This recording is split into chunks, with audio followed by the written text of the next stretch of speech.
ما شاء الله تبارك الله، ايش الامطار الحلوة عندنا في جدة هنا. ما شاء الله تبارك الله، صراحة من اروع الاجواء اللي جتنا دحين من تقريبا 5 أو 7 أو 8 شهور أو 10 شهور.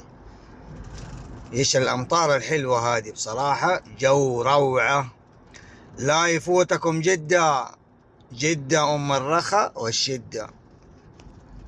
ما شاء الله تبارك الله، ما شاء الله تبارك الله، أمطار خير وبركة يا رب. إن شاء الله كل يوم كده مطرة، كل يوم مطرة تكون خفيفة كده وحلوة، ونقدر كده نريح المكيفات شوية في السيارات، نريح المكيفات في البيوت من الأجواء المشمسة. يا سلام، يا سلام، شايفين حتى السحب ما شاء الله مغيمة. الساعة 5:30. الوقت ده يعني قبل كم يوم او امس وقبل امس، وهذا تلاقيه مرة شمس ونار.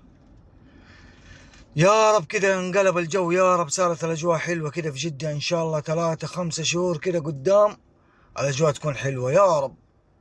قولوا يا رب.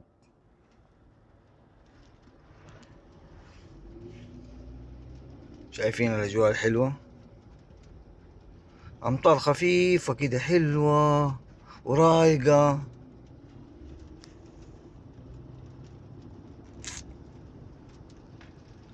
زمان كنا نقول يا رب زيد واحنا عبيدك، يا رب زيد واحنا عبيدك، وحبا حبا باللي جاء، باللي جاء يا مرحبا. هذه كنا ندور في المطر ونقولها، ويا مطر حطي حطي. أشياء كثيرة راحت علينا.